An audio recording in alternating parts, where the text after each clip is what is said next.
За балархай гişгийн ихшүүлэх үүргийг ярина.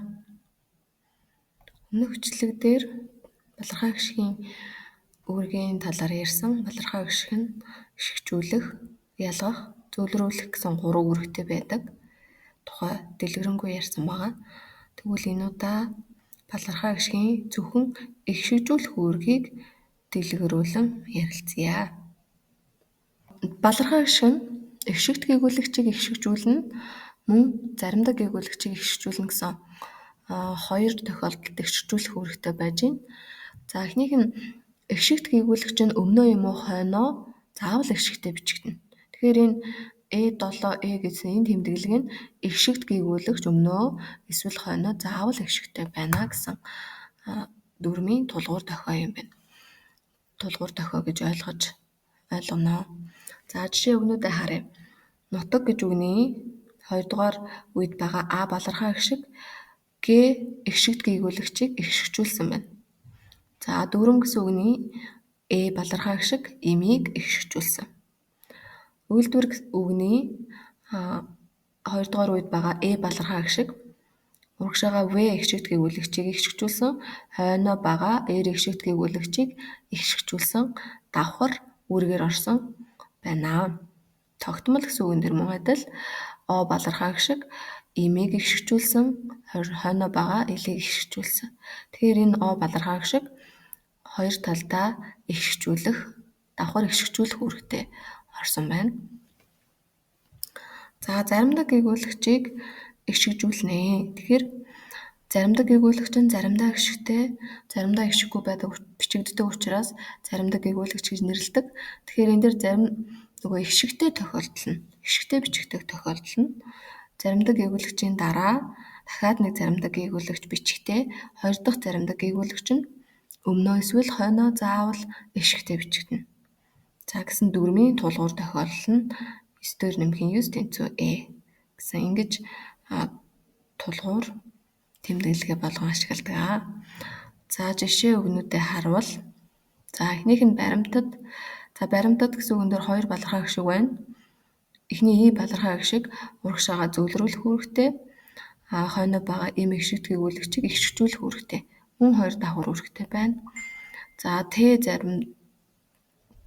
заримдаа гээгүүлэгчийн хойноос дахиад нэг Т бичсэн. Тэгэхээр хоёр дахь заримдаа гээгүүлэгч болох Т өмнөө гişгийг авсан буюу энэ балархай А гişг маань хойноо байгаа Т-г ишгжүүлэх үүргээр орсон.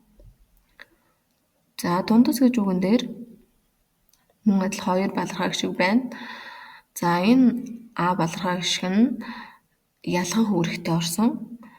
За 3 дугаар үед байгаа А балархай гişг хойноо байгаа С заримдаа гээгүүлэгчийг ишгжүүлэх үүрэгтэй. Д заримдаа гээгүүлэгч, С заримдаа гээгүүлэгч, заримдгийн дараа заримдаг орохоор хоёр дахь заримдаг нь өмнөө ишгтэй бичигджээ. За бусдад гэж үгэн дээр харъя. Энэ үгэн дээр байгаа А балархай гişг нь өмнөө байгаа Д-г ишгжүүлэх үүрэгтэй, мөн хойноо байгаа Д-г ишгжүүлэх үүрэгтэй. За энэ яагаад гэхээр С заримдаа гээгүүлэгч, Д заримдаа гээгүүлэгч, заримдгийн дараа заримдаа гээгүүлэгч бичгээр хоёр дахь заримдаг нь хойноо гişг авсан байна. За дахиад бусад гэдэг үгэн дээр Д-г залгаад бусдад болно те. Тэгэхээр Д заримдаг гээгүүлэгчийн хойноос дахиад Д заримдаг гээгүүлэгч орсон. Тэгэхээр хоёр дахь заримдаг гээгүүлэгч болох хоёр дахь Д маань өмнөө гişг авсан. За тэгэхээр энэ А балархай гişг өмнөө хойноо байгаа заримдаг гээгүүлэгчийг хоёулангийн ишгжүүлэх буюу мөн давхар ишгжүүлэх үүрэгтэй орсон байгаа балархай гişг. За малчтад гэдэг тэр мөн адил А балархай гişг өмнөө байгаа Д-г ишгжүүлж байгаа, хойноо байгаа Д заримдаг гээгүүлэгчийг хоёулангийн ишгжүүлж байгаа учраас давхар ишгжүүлэх үүрэгтэй орсон байна гэж үзэж байна. За одоо жишээ харъя. Жишээ өгнүүд маань дандаа давхар ишгжүүлэх үүргээр орсон өгнүүд дээр ажиллана. Тэгэхээр давхар үүрэгтэй балархай гişгийг гээхгүй.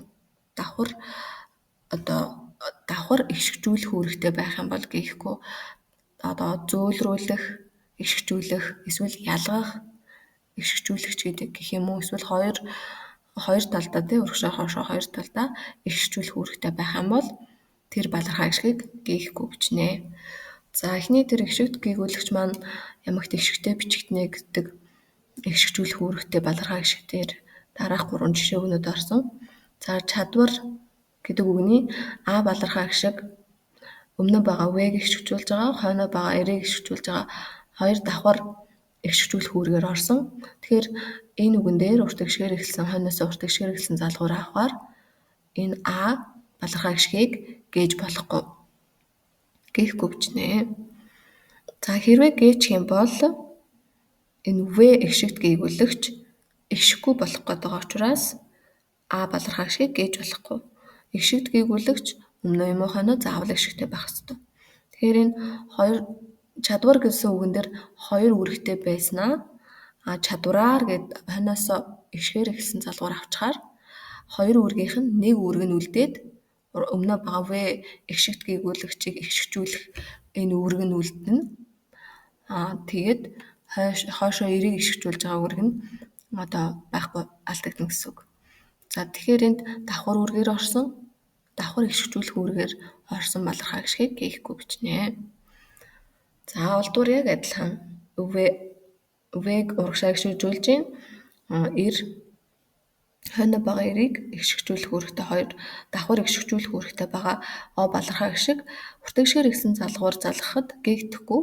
Хэрвээ энэ О гээчих юм бол өмнө байгаа В эгшигт гээгүүлэгч маань эгшиггүй болчих гээд байгаа учраас гээж болохгүй.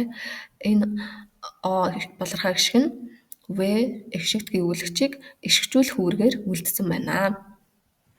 За энэ Монгол тогтмол үгний 2 дугаар үед байгаа О балархаа эгшиг эмийг эгшигжүүлж байгаа, мөн илийг эгшигжүүлж байгаа. Тэгэхээр хоёр үүрэгтэй учраас өмнө байгаа эм эгшигт гээгүүлэгчийг эгшигжүүлэх үүргээрээ үлдсэн. Тийм учраас энэ балархаа эгшгийг гээж болохгүй. Давхар үүрэгтэй орсон балархаа эгшгийг гээхгүй гэдэг. За заримдаа гээгүүлэгчийг эгшигжүүлэх үүрэгдэр мөн адил малчтад гэсэн үгний А балархаа эгшиг өмнө байгаа Д-г эгшигжүүлж байгаа, хойно байгаа Д-г эгшигжүүлж байгаа хоёр давхар үүргээр орсон. За энэ үгэн дээр урт эгшээр эхэлсэн залгуур залгахад А балархаа эгшиг гээгдэхгүй. Энэ А балархаа эгшиг өмнө байгаа заримдаа гээгүүлэгчийг эгшигжүүлэх үүргээр үлдсэн. За хэрвээ энэ А гээчих юм бол энэ Д заримдаа гээгүүлэгч эгшихгүй бичигдэх гэдэг байгаа учраас гээж болохгүй. За бичсэн гэсэн үгний Э балархаа эгшиг өмнө байгаа С заримдаа гээгүүлэгчийг эгшигжүүлж байна. Мөн хойно байгаа энэ эгшигт гээгүүлэгчийг эгшигжүүлэх үүрэгтэй, давхар эгшигжүүлэх үүрэгтэй байна. За энэ үгэн дээр урт эгшгээр эхэлсэн залгуур залгахангууд Э балархаа эгшиг гээгдэхгүй. Өмнө байгаа С заримдаа гээгүүлэгчийг эгшигжүүлэх үүргээрээ үлдэж гээгдэхгүй бичигдэнэ. За нөхцөл гэсэн үгэн дээр мөн адил С заримдаа гээгүүлэгчийг эгшигжүүлэх үүрэгтэй, хойно байгаа Л эгшигт гээгүүлэгчийг эгшигжүүлэх үүрэгтэй байгаа.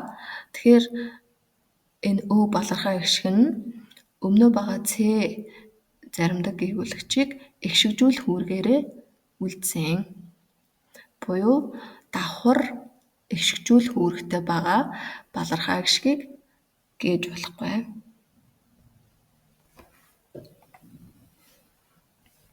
За өмнөх эгшигжүүлэх үүргийнхаа тайлбаруудыг дахин давтаж үзээд маш сайн ойлгосныхоо дараа энд байгаа дасгалыг ажиллаарай. За эхний дасгал нь дараах үгсийг эгшигт гээгүүлэгчийг эгшигжүүлсэн балархаа эгшигтэй үг, заримдаа гээгүүлэгчийг эгшигжүүлсэн балархаа эгшигтэй үг гэсэн хоёр хэсэг болгон хуваана. Энд байгаа балархаа эгшигнүүд эгшигт гээгүүлэгчийг эгшигжүүлээд байна уу, заримдаа гээгүүлэгчийг эгшигжүүлээд байна уу гэдэг үүргийг нь ялгаж хуваахнэ. За хоёр дахь дасгал нь эдгээр үгнүүд дээр урт эгшгээр эхэлсэн залгууруудыг залгахад балархаа эгшиг гээгдэх үү, гээгдэхгүй юу гэдгийг бодож залган бичээрэй.